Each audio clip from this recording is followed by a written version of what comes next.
we're limited on length right now unless we've got time to special order in slabs. My maximum size stock slab is 51 by 90 inches. If we did a joint, how's it gonna be? You'll notice it slightly. So the joint would only be on the upper? Color matched line as close as we can get to the slate. That's fair. This is perfect for the countertop because I'm going to do a slate floor and a slate backsplash that matches the floor, and that's the piece you have. That's the one we I got. think we're rather lucky today, aren't we? That's right. Thanks, guys. We gotta get to work. I get this pulled out. Thank you, sir. We'll get it right. So a very easy installation on the microwave. What we have is we have a back plate and we have 2 pins in the cupboard. They even catch a stud. They cut a stud here. They did not catch a stud here. Installer must use this hole for proper installation. They didn't use that hole. C, didn't use that hole. D, all they do is make my job easier. That's all they do. This is dryer vent, and even then I wouldn't use it for a dryer. Did you do anything with this receptacle? No, that's all was left. Receptacle, it's out of the box, not to mention, I guess we just cut them and leave them in the wall. Is that what we do?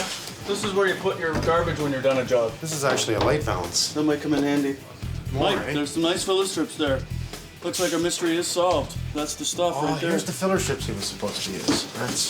He was coming back after. That would have been good in court, too. Yeah. Oh, yeah, I mean, got these the filler strips, the ones we found on top? Got it. Thank you, sir. At least it's vented right. This is not supposed to be, it's supposed to be rigid, but it does go outside. Because, you know, nothing surprises me more than seeing it just go into the wall.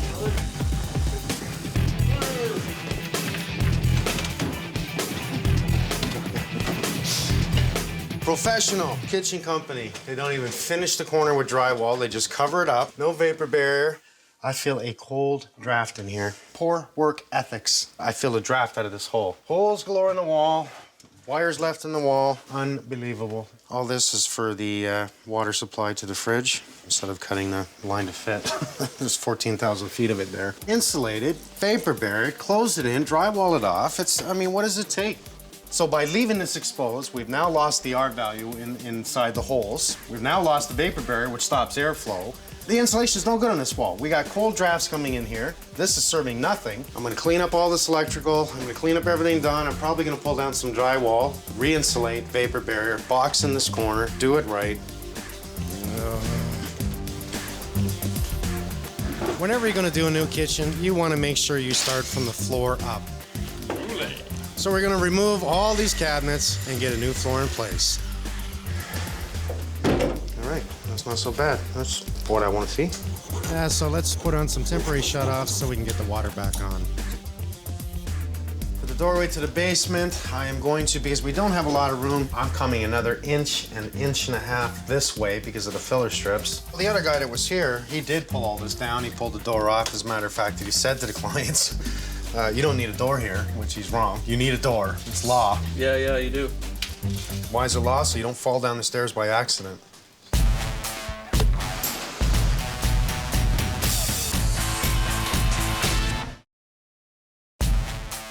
Oh, we have an old stain on the ceiling. This looks fine. Old leak, no sweat. It's a beautiful day in the neighborhood. What I want to do is I want to drop the ceiling down. I want to come off the beam there, do some pot lights on the outside. We'll do a vault in the center. In the walkway area, you'll see it actually go up. Ben is building a bulkhead in the corner. We want that covered in. We want it insulated. We want it vapor barriered as much as possible in that corner. It's all the plumbing that's in there. We'll drywall this area, drywall the bottom. Now we have our vault in the center with our center light. We're going over top. We'll use longer screws to catch the joists. I don't mind drywalling over drywall, but not lath and plaster. It's just way too loose. All right, so we'll be fine with 103 and 5/8. No, I don't want to be tight against that beam because I want to put in a full 8-foot, 10-foot length of D200, which is half corner bead. So it caps the end of the drywall, allows us to plaster and gives us a steel finished edge. Here we have a beveled edge where it's been compressed in the factory, and what that does is allows us to put tape up here, plaster it, and join the two sheets together where you cannot see that joint. This little area here we can easily fill with tape, and then as we plaster, we'll push that plaster, and again, I'm using sheetrock 90, but we'll push it within that hole, and then we'll hit it with a second coat and it's done. Even though I know cabinets are going in here and we have a backing, let's tape it, let's give it at least one coat. Seal it off, it's a fire stop. It's good for a lot of things. There's no drafts. If you don't seal it up, you're always gonna have airflow. We put down the subfloor, which is a great product for your tiles. It gives us a cushion between the two floors and stops any breaking of the tile, any breaking of the grout. 200 years ago, they laid it on 2 inches of sand, leveled it out, tamped it down, and then they put a parging bed over top and then laid their tile. And that 2 inches of sand acted as a cushion to give a break between ground and surface. It's the same theory that they brought this product out with, and it works. We can't have tile on a completely locked surface, because if that surface moves, it breaks everything with it. In this case, it allows that break between structure and the tile, and allows that little bit of cushion movement to save the tile from breaking, and the grout, especially the grout.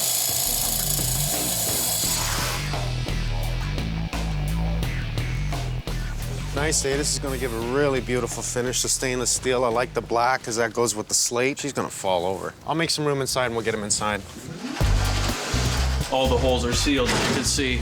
And we just got done sanding and priming the ceiling. We are using the existing cabinets, and I've built out 3/4 of an inch really to add that filler strip from upper to lower to push it over. So we have to set this one in place, level, square, because everything comes off of this. So you start from the beginning, everything else follows suit. If you start like the other guy did, unlevel, unsquare, everything followed suit. What Elias is doing is he put a rough cut of mahogany spacer on top so that we equal the distance, slips up over top and keeps that distance away from the ceiling. He's a smart man, he thinks ahead. We work well together simply because he's a good guy, I'm a good guy, and we strive to do it as best we can do it. And that really makes it easy, just like the rest of the crew I have with me. So what's the space that we need? A 1/4 inch. Okay, we'll just attach the two of them and then shift it up into trueness. This whole island's gonna be on a platform. Oh, is that right? That's a different way of doing it. Why would you put it on a platform? Just to raise it? To give it the kick detail. Yeah. So you do it too, you do the base like a pedestal, and then you drop your cabinets on top? Oh, I like that. Sammy's just putting in a filler strip, and that's what they missed the last time they were here. Very important. That allows us to give us more room for the doors, that when the door opens, it does not rub against the end gable, and allows us to actually move over each door about a 1/16 of an inch so they don't touch each other.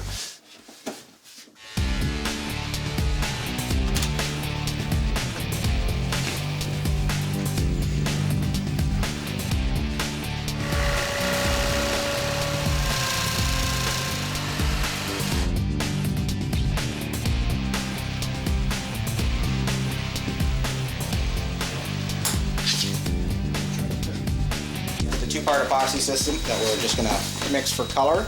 That goes in between the joints there. It's settled. It hardens in about probably about 5 minutes. So we can clean it up with acetone. If we have to do any hand polishing from there, that's what we'll do. And since this is a virtually non-porous, our miracle sealer for this is just a vegetable oil. A very easy maintenance-free countertop.